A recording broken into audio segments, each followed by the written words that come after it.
पनुआकिल जे कचे में महर कबीले जी ॿिनि में पुराणो तकरार ॿीहर भड़की उथियो। फायरिंग सबबि हिकु औरत ऐं ॿारड़े समेत 4 ॼणा ज़ख़्मी थी पिया आहिनि।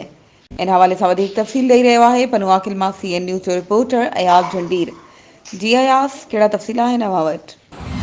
जी, अव्हांखे ताज़ा तरीन अपडेट ॾींदा हलूं त पनुआकिल जे कचे जे रज़ागोठ थाणे वारे इलाइक़े में महरनि जे ॿिनि धुरनि में पुराणो खूनी तकरार भड़की उथियो आहे, जंहिं सबबि बखू महर जे रहवासी जंगन महरनि ऐं सईद ॻोठ कचे वारे इलाइक़े जे तूरपियाई महरनि में खूनी झेड़ो ऐं छिती फायरिंग शुरू थी वई आहे, जंहिंमें 4 माण्हू सख़्तु ज़ख़्मी थिया आहिनि।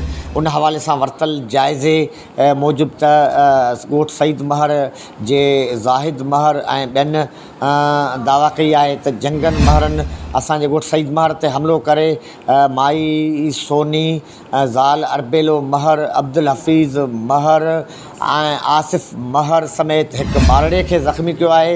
ऐं जंगन महरनि रॉकेट लॉन्चर इस्तेमालु करे न रुॻो घर तबाह कयो आहे, पर 5 ॻहूं खे बि गोलियूं हणी 5 ॻहूं बि ज़ख़्मी कयूं आहिनि ऐं ॿियो घरू सामान वग़ैरह ज़ाए करे फ़रार थी वियो आहे।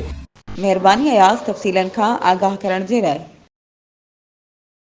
वधीक ख़बरूं ऐं अपडेट्स जे लाइ असांजे चैनल खे सब्सक्राइब कयो ऐं हा, बेल आइकन खे प्रेस करणु न विसारिजो त जीअं असांजी हर नई अचण वारी वीडियो तव्हां ताईं पहुची